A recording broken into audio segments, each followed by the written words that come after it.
श्री स्वामी समर्थ. कसे आहात सगळेजण? मजेत ना? मी पण एकदम मजेत. तर चला आता गावाकडचं रुटीन तुम्हाला मी माझं आजचं शेअर करते. आज होता भाऊंचा महिना. सकाळी लवकर उठलो होतो. बाहेर सडा रांगोळी वगैरे करून घेतली, झाडझूड वगैरे करून घेतली आणि म्हटलं आंघोळ वगैरे करून मी आली किचनमध्ये चहा ठेवण्यासाठी. चहा ठेवायचं म्हटलं अगोदर पारसं घर झाडायचं होतं. ते घर वगैरे सगळं झाडून घेतले, काणेकोपरे सगळे झाडून घेतले.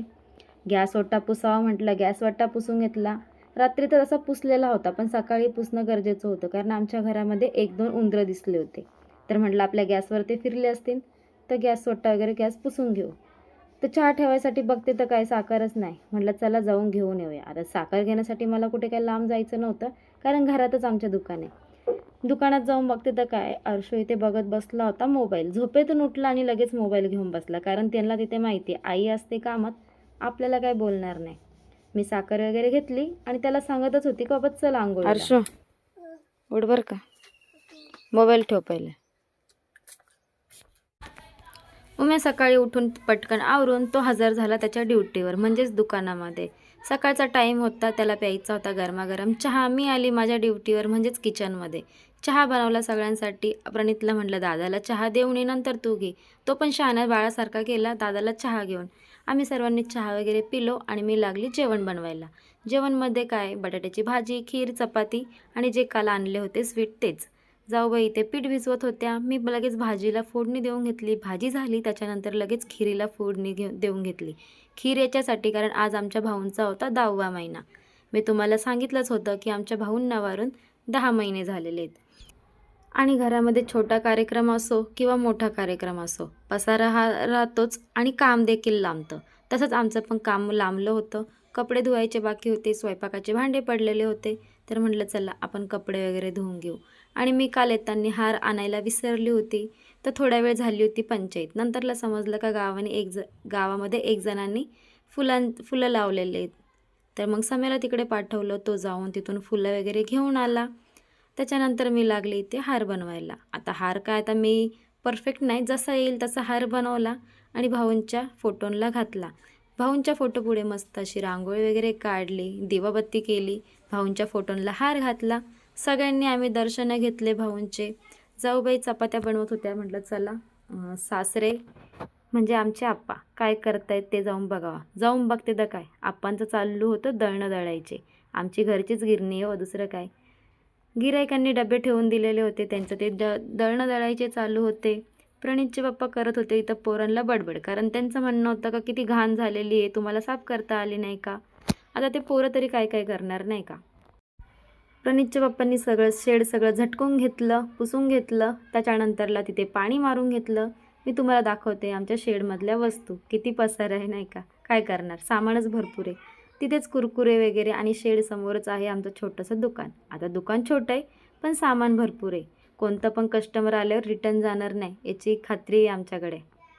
तर म्हटलं चला तुम्हाला पण थोडंसं दाखवूनच देते आमचं दुकान. तर हे आहे आमचं छोटंसं दुकान.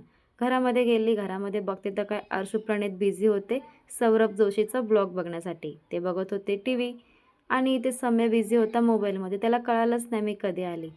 पाहुणे पण आहे ना आले आणि मग त्यांना मी जेवणासाठी ताटं केले. जाऊबाई चपात्या बनवत होते. पुणे घरात होते, मी काही जास्त शूट केलं नाही. नंतर आमचा इथे एक सिलेंडरचा थोडासा प्रॉब्लेम झाला होता. प्रणितचे पप्पा तेच क्लिअर करत होते. आम्हाला निघायचं होतं तर निघायच्या अगोदर हर्षू प्रणित नेहमीच दुकानात जातात का आम्हाला हे पाहिजे ते पाहिजे. तर इथंच त्यांची बडबड चालू होती की मला ही बुक पाहिजे ती बुक पाहिजे. प्रणितने मिक्स बुक घेतली, अर्शूने स्क्वेअर लाईनची घेतली, 4 लाईनची घेतली आणि ड्रॉइंगची घेतली. तर त्यांना जे हवं होतं ते घेतलं आणि हे नेहमीचंच आहे, त्यांना काही ना काही घेऊनच जायचं असतं. तर मग मी पुढच्या दाराने आले कारण म्हटलं चला आप्पांना भेटून जाऊया, त्यांना सांगूया का आम्ही निघतोय म्हणून. मी आप्पांकडे आले, त्यांना मी सांगितलं का आम्ही निघतोय. प्रणितचे पप्पा इथे तयार होते आणि आत्या अर्शू प्रणित डबल आतमध्ये घुसले. म्हटलं कशासाठी, तर बघते तर काय त्यांचे गोळ्या बिस्किटं वगैरे बाकी होते. हर्षूने ते घेतले आणि शूज घातले आणि निघालो आम्ही. गाडीत बसलो आणि आत्या हर्षू प्रणितला सांगत होते तुम्ही थांबता का, कशाला जाता, रविवारी तर सुट्टीच आहे. त्यांच्यासोबत गप्पा मारल्या, थोडं टाटा बाय बाय केलं आणि आम्ही निघालो. रस्त्यातच आमचं शेत होतं, शेतामध्ये थांबलो. शेतामध्ये हरभरे रावलेले आहेत, म्हटले उतरले का नाही उतरले बघूया.